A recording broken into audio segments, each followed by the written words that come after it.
Literarity has become an important establishment for El Paso's literature community after hosting different authors and poet readings. The shop, owned by Bill Clark and his wife Mary, is currently the only independent bookstore in El Paso. We started doing readings late last year, and we've just increased. We have just over the past 3 weeks, for example, we've done 3 or 4 events just over the past month, and then we have three or four more events already booked for the next 30 days as well, and we've got events booked all the way into January. With its close proximity to UTEP, Literarity carries a large number of books from the university's faculty, while gaining attention from both the students and the professors.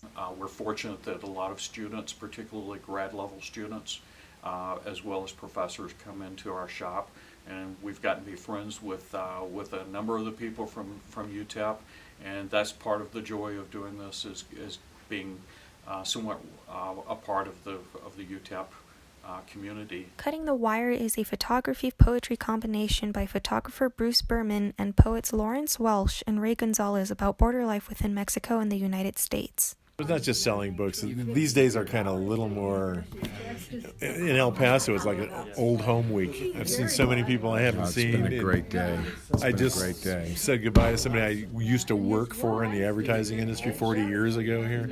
And then I see people I work with now came, and it's just a really nice thing. It's beyond a commercial thing. It's a beautiful thing. Clark also encourages up-and-coming writers and poets to seek the shop to promote their literary works. But we're always interested in talking with emerging voices in the local literary world about how we can possibly help them and support their efforts. I think everybody who's a creative, or not even creative, any person that's not from here who becomes from here, has a pretty interesting story to tell about here. This is a special place. For Borderzine, I'm Andrea Sandoval.